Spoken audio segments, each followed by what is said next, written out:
My partner has been setting up our Canadian arm for 9 years, and in October an inspector asked why our file number was on a chair made in Portugal. There is no Canadian arm. I have signed the accounts that paid for it every year since 2016. Mick has been going to Canada since 2016, 11 trips a year, sometimes 12, always 8 days, always out of Bristol, and the story has never once changed in 9 years, which I now understand is the tell, and which for 9 years I understood as consistency. There is a rented unit on an industrial estate outside Guelph. There is a distributor in Ontario who is enthusiastic but slow. There is a provincial reimbursement code that we have been 3 months away from since about 2018. And every year at the November meeting, Mick puts up a slide about the reimbursement code, and every year the room groans in a friendly way. And the phrase we use in this business, which I have said out loud at 4 trade shows, is that Canada is a marathon. Canada is a marathon.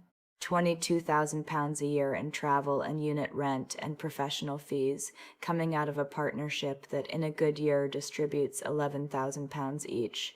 And I signed every set of accounts that carried it, and I did it gladly, because it was Mick, and because in 2016 I was the one who said we should try Canada. It was my idea. That is the part I have not been able to put down, and the part everybody misses when they hear this. In the March of 2016, I sat in our own kitchen at the Works with a mug and said we ought to look at North America. And Mick said Canada rather than the States because of the regulatory route. And he was right about that. And 11 weeks later, he came back from the first trip with a lease on a unit and photographs of a snowy car park in a folder. And I have looked at that folder since in a very different frame of mind, with a solicitor sitting next to me.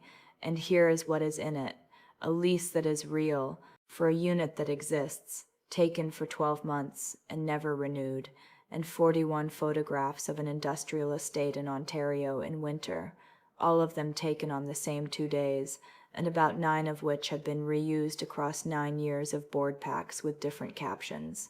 We started in a garage in Otery in 2004, mine, behind my mother's house, with a bandsaw I bought at an auction in Columpton, and a heat gun and a foam knife. And the reason we started is that I had spent 6 years as an occupational therapist in a children's service, and had spent every one of them ordering chairs from catalogs that did not fit the children in front of me. A postural seating system for a child with a complex disability is not furniture. It is an orthotic.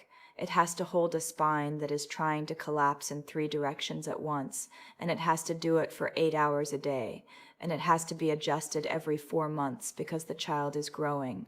And if you get it wrong, you are not making somebody uncomfortable. You are letting a hip come out of a socket over about 2 years.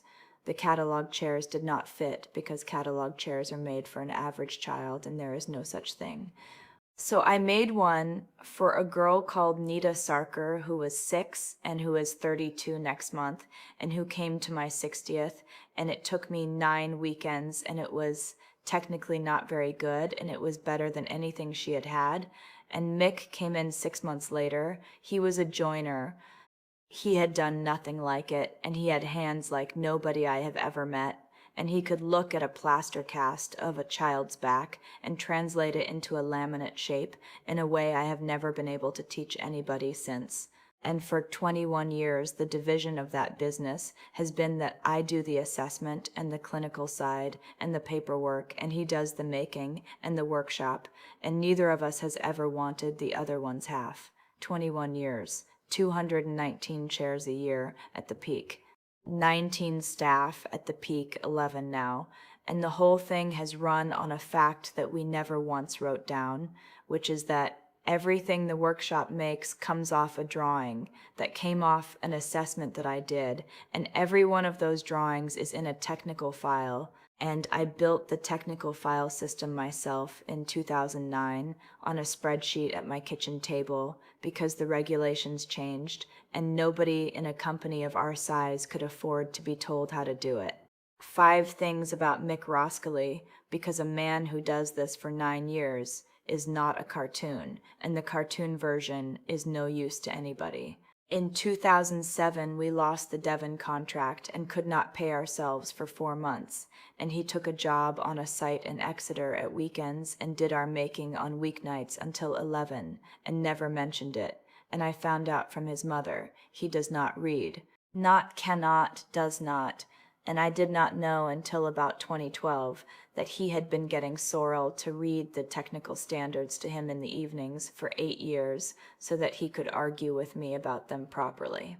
He made a chair for nothing in 2015 for a family in Barnstaple whose funding had been refused and put it through the books as a display model, and I signed that off and we never discussed it once. He can look at a plaster cast and see the shape, which I cannot, which nobody I have met can. And at every single trade show for 21 years, when somebody came to the stand and asked who does what, he said, "She does the clever bit, I do the sawdust." And I laughed every time for 21 years, and never once heard it. We make chairs for children who cannot sit up. I want that said plainly once, without any craft romance on it, because the thing that was actually stolen here is not a design and it is not money. A custom-made medical device has to have a file. It is not optional and it is not bureaucracy. The file holds the child's assessment, the prescriber's statement, the drawings, the materials with their batch numbers, the load testing, the fire certification on the foams and the fabrics, the statement of conformity signed by the manufacturer, and a record of every adjustment for the life of the device. And the reason it holds all that is not so a regulator can be satisfied. It is so that when a chair fails, and about 1 in 900 does something it should not, somebody can open a drawer and find out in an afternoon whether the same foam is under 11 other children in Devon. That is what a technical file is for. It is the thing that lets you go and find the other children. Every file we have ever made has a number, and the numbering is mine, from that kitchen table in 2009, and it is embarrassingly simple. TR for Tarrant Roskilly, then 4 digits, sequential, starting at 0001.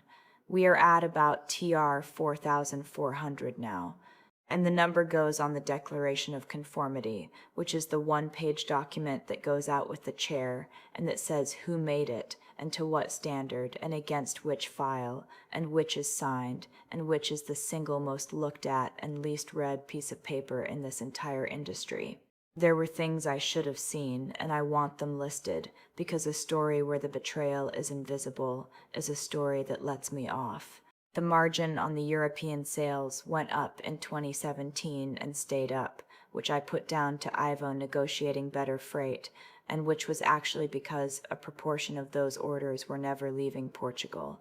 Mick stopped taking the summer shutdown in 2018.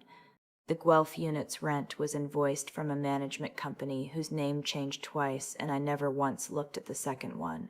And in 2021, a distributor in Belgium asked me at a show whether we were pleased with the Aveiro finish, and I said, "What Aveiro?" And he said something about a supplier, and we both moved on inside about 9 seconds, because the stand was busy, and because neither of us wanted to be the person who did not know. That is the whole architecture of it. Not one of those was a clue on its own. Every one of them was a question I could have asked in 4 seconds and did not, because asking it would have been a small, strange thing to do to a man I had known for 21 years. A technical file has a number on it.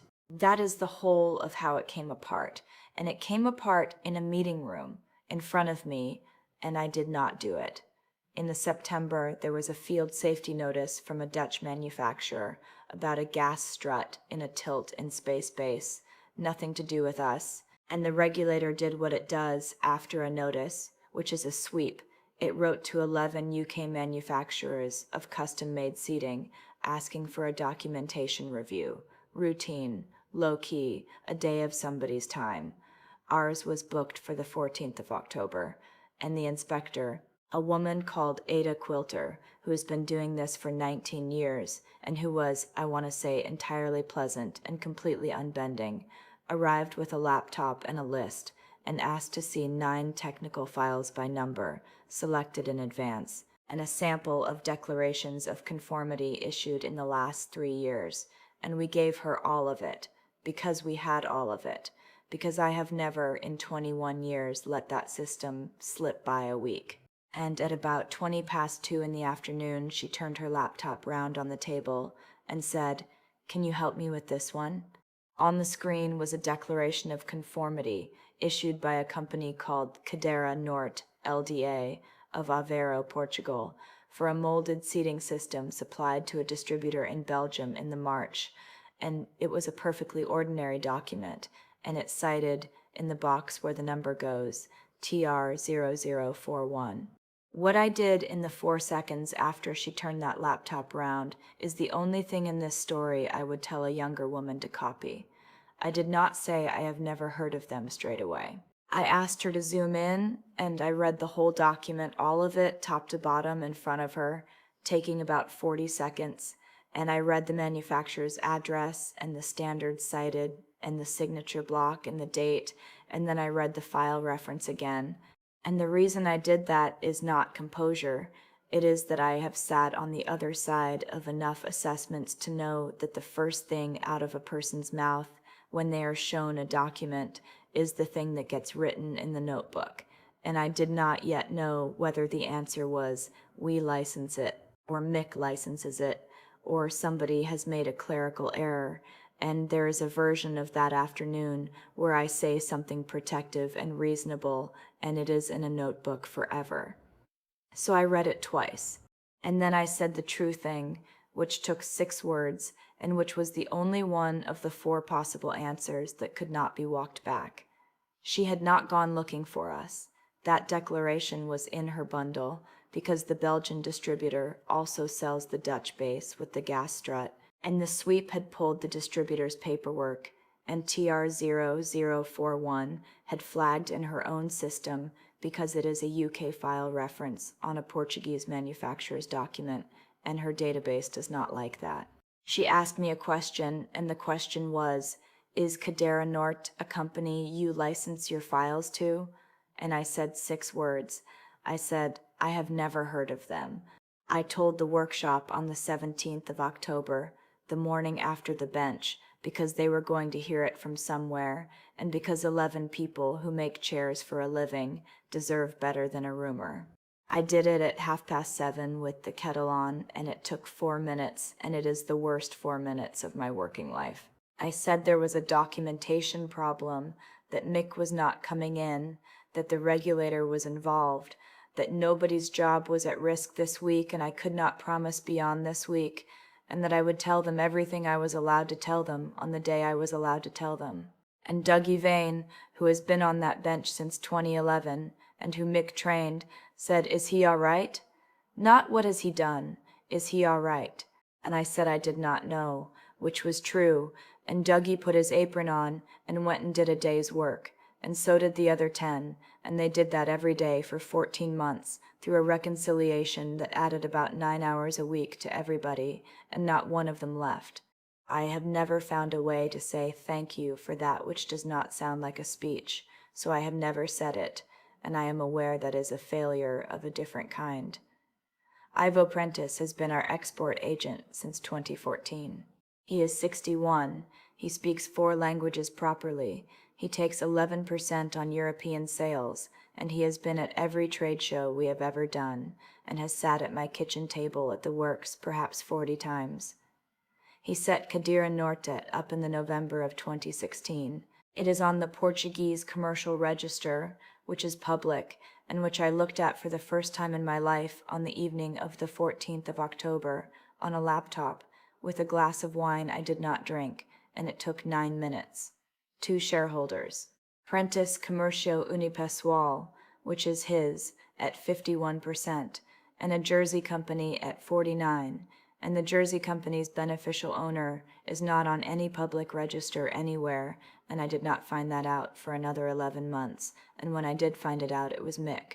What Cadeira Norte does is make our chairs, not similar chairs, ours off our drawings, which went out through Ivo in 2016 as part of what he described at the time in an email I have read perhaps 200 times since as a technical dossier for the Iberian distributor onboarding, and which I approved in writing in 9 words on a Tuesday, because he had asked for exactly that thing 9 times before for 9 other markets, and it had always been fine. They make them well. That is a thing I have to keep saying to people, and they never want to hear it. I have had 4 Cadeira Norte chairs in this workshop since the November, and I have taken all 4 apart, and the laminate work is good, and the foam spec is right, and the fire certification is genuine, and a child sitting in one of those chairs in Porto is being held properly. The fraud is not in the chair. The fraud is that the conformity documentation cites a file held in Devon by a company that has never seen the child, which means that when one of those chairs fails, and one will, the drawer that gets opened is mine, and the 11 other children are in a country I have no record of. And the reason it was done that way, rather than by copying the file properly, is the reason everything in this story was done, which is that copying the file properly would have meant building a quality system in Portugal, and a quality system costs about 40,000 euros a year, and citing somebody else's costs nothing at all. They tried once, before it got to the bench, and it was Ivo, and it was elegant. On the 21st of October, a week after the inspection, he rang me from Lisbon, cheerful, and said he had heard there had been a mix-up with a declaration, and that it was his office's error, a template that had been set up wrongly in 2016 and copied ever since, and that he had already instructed a correction, and would I like him to write to the regulator directly and take it off my desk. Take it off my desk. And it is a beautiful offer, because it is almost certainly what a tired woman of 52 with 11 staff and a documentation review open would want, and because if I had said yes, then the version of events that reached Ada Quilter would have been a clerical error corrected by a helpful agent, in his words, on his letterhead, with no company register in it at all. I said I would think about it, which is the only sentence I have ever found that costs nothing, and then I did the thing that took 1 evening and 11 minutes, and that decided all of it. I forwarded his email, unaltered, with no comment of any kind, to Ada Quilter, because she had asked at the end of the inspection to be copied on any correspondence about the declaration, and because a woman who has been doing that job for 19 years does not need me to explain what an offer to take it off my desk is. She replied in 4 words, "Thank you. Noted. Received." Mick did not deny it. I want to give him that, because there is very little else I can give him. I asked him on the 16th of October, in the workshop at 6:30, with everybody gone, and I asked it in the flattest way I could manage, which is that I put the Cadeira Norte declaration on the bench and said, "Is this you?" And he looked at it for about 4 seconds and said yes. Not a word of preparation, no story, no Canada. 9 years of a rented unit outside Guelph and a reimbursement code and a slide, and the whole scaffolding came down in 1 syllable, and I have thought since that he must have been carrying it in a state of readiness for about 6 years, waiting for somebody to put a piece of paper on a bench. And then he said the thing that is the actual center of this, and that I did not expect. He said, "You wouldn't do Europe properly." And he is right. That is the horrible part. In 2015, and again in 2017, and again in 2019, Mick wanted to open a second workshop in Europe, because the distributors were asking, and because the freight was killing our margin, and every single time I said no, and my reasons were good, and my reasons were also, if I am honest, and I have had 2 years to be, that I did not want to run something I could not walk around in an afternoon. He wanted to build it. I would not let him.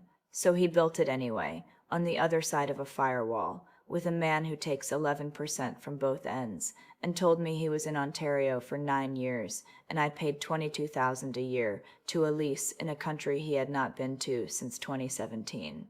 Both things are true at once. He is a fraud and a forger, and he did that to me for 9 years, and I am the reason a good workshop had to be built in the dark, and the second thing does not make the first thing smaller, and I will not have it that it does. Sorrel came in the December.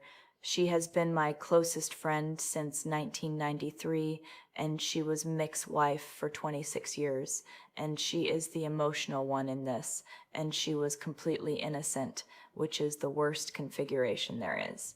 She sat in my kitchen at the works and did not cry, and she said, "You've reported him." And I said the regulator had reported him, and that I had not been given the option. And she said, "You could have told me first." And I said I could not. And she said, "Bess, 26 years." And then she said the aimed thing, and I do not think she planned it, and it went in the way only a true thing does. She said, "You never once let him have anything of his own, not one thing, in 21 years.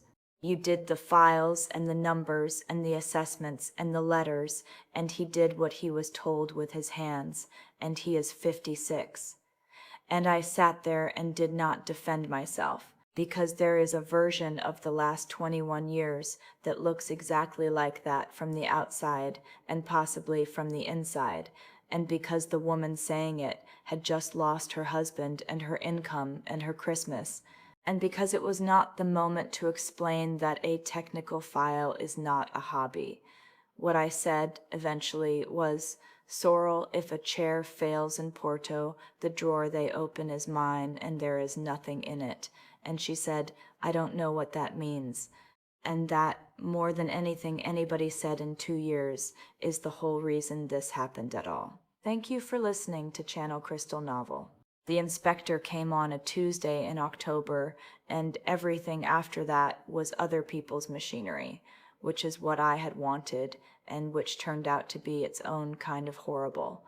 I gave a statement in the November and another in the March, and I gave evidence at Ivo Prentice's trial in the second autumn for a day and a half. He was prosecuted here, in the end, rather than in Portugal, because the declarations were issued to a UK file reference, and because 2 of the chairs came into England, and he was convicted on 4 counts relating to false documentation, and got 22 months, and he is out, and he is, I am told, doing something in logistics in Lisbon.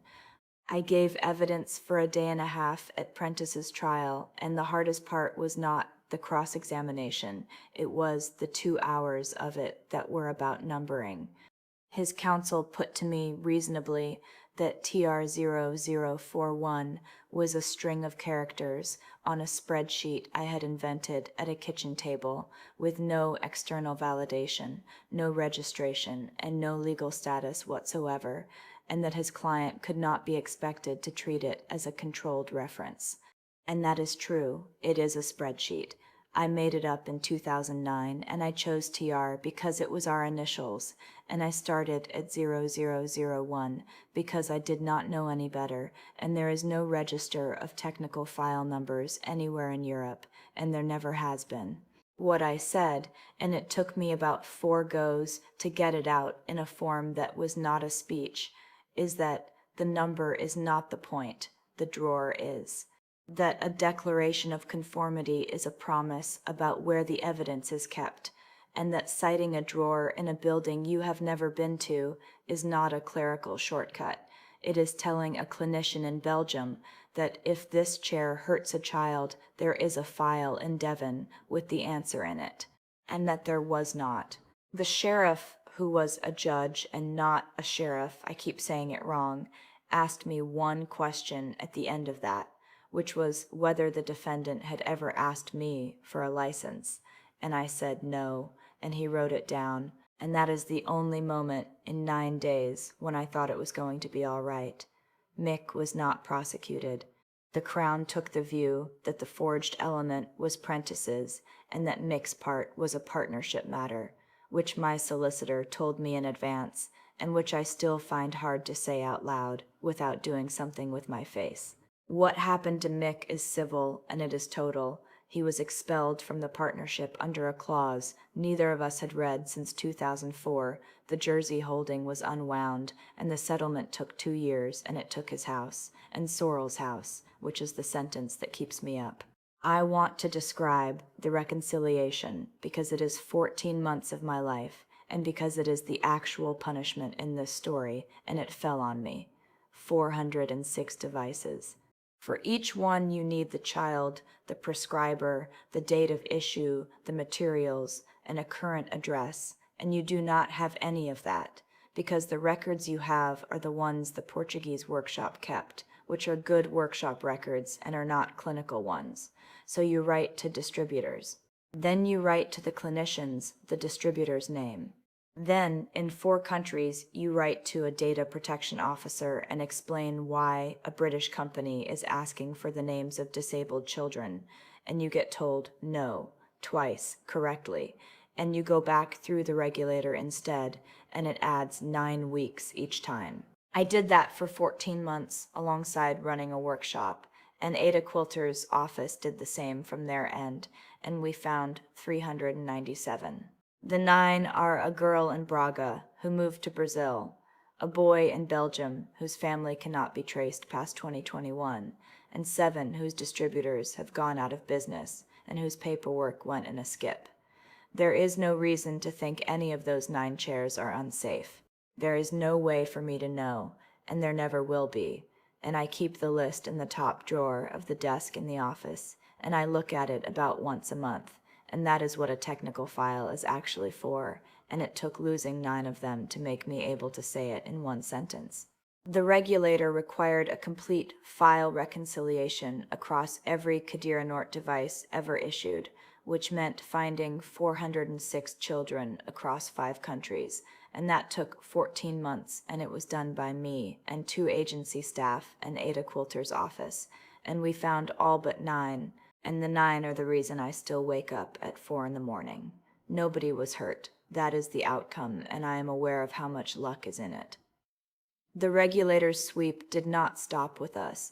Ada Quilter's office issued guidance in the 2nd year that a declaration of conformity, citing a technical file held by another legal entity, must be accompanied by the written license under which it is cited, which is 1 sentence, which is now on a form, and which makes the entire 9 years impossible to repeat anywhere in this country.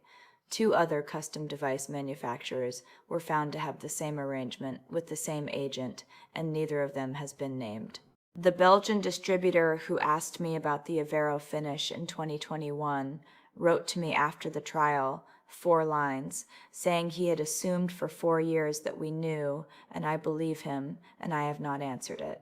And the trade association ran a session at its conference in the 3rd spring called Who Holds the File, which was attended by about 90 people, and which I was asked to speak at and declined, and which somebody else delivered, using our case, with the names taken out, and I sat in the 4th row and listened to a man explain to a room what had happened to me, accurately, in 11 minutes, and it was the strangest afternoon of my life. Sorrel and I are not friends now, and we are not enemies, and there is no word for it, and I have stopped looking for one. She stayed with him for 11 months and then did not. She rang me in the October of the 2nd year at about 10 at night and said 1 sentence, which was, "He told me it was a 2nd workshop, and I thought that meant you knew." And then she put the phone down, and that is the last time we have spoken about any of it. We have spoken since. Her mother died in the spring, and I went, and we stood next to each other and talked about her mother for 40 minutes like 2 normal women, and neither of us said 1 word about a workshop, and at the end of it she squeezed my arm and went off to talk to somebody else. I have decided that is what is available, and that wanting more than what is available is how people ruin the small amount they have got left. The dissolution completed in the 2nd summer, and then I had the problem I did not see coming and that nobody warns you about. I own Cadeira Norte. Not because I wanted it, because it was Mick's 49% and Prentice's 51%, and both of them were unwound into the partnership settlement, and the partnership is now 1 person, and there is a workshop in Aveiro with 22 people in it who did nothing wrong at all, who have been making excellent chairs for 8 years for children who need them, and who found out what they had been part of from the newspaper. 22 people. And the clean thing, the thing that would have felt right in the December, was to shut it, because it was built out of a fraud, and every chair in it came off a drawing that was taken from me. And I went out there in the September and stood in a workshop that smelled exactly like my own workshop, which nearly finished me, and watched a woman called Idalina do a laminate pull that was better than mine, and I did not shut it. I nearly shut it twice, and both times it was for the wrong reason, and I want that on the record, because the version where I am wise about Aveiro from the start is a lie. The first time was the December, when the settlement figure came through and I understood what it was going to cost to keep 22 people employed in a country I do not work in, and I sat with a spreadsheet for an evening, and the spreadsheet said close it, and I nearly did it on the spreadsheet. The second time was worse. It was the March, and I had had a bad week with the reconciliation, and I found myself thinking that every one of those 22 people had spent 8 years making chairs off my drawings and had never once wondered why the paperwork said Devon, and I wanted, for about 2 days, to take it off them the way it had been taken off me. That is not justice. I know exactly what that is, and I have known since I was about 15. What stopped me the second time was Idalina, who did not know she was doing it because she sent me a photograph of a laminate pull that had gone wrong, with a question about the vacuum timing at 11 at night from a workshop in another country, the way you send a thing to the person who will know. It is a subsidiary now. It has its own quality system, which cost 41,000 euros and took 9 months, and its own file numbering, which is CN and 4 digits, and which I did not design, and which Idalina designed, and which is better than mine. I go 4 times a year. My Portuguese is embarrassing. Nita Sarkar is 32. She works for the local authority, and she has been in a chair I made since she was 6, 7 of them, and last year she sat in my kitchen at the works and told me she was thinking about a service dog, and then she said, because she had read about it, "Are you all right about the Portugal thing?" And I said I did not know, and she said, "The chairs are good, though." And I said, "Yes, they are good." And she said, "Then that's the bit that's about me," which is, I think, the only correct thing anybody has said about any of this in 2 years, and which I have written on a card and stuck above the bandsaw, where it has now got sawdust in it and cannot really be read, which is also correct. So here is what I want to know from you, since you have been in that workshop with me the whole way. Did she go far enough, or was she still too merciful? Comment justice if the ending was perfect. Comment harder if you wanted an even colder revenge. Your comments decide how ruthless the next ending should be. Like and subscribe if you want to be here for the next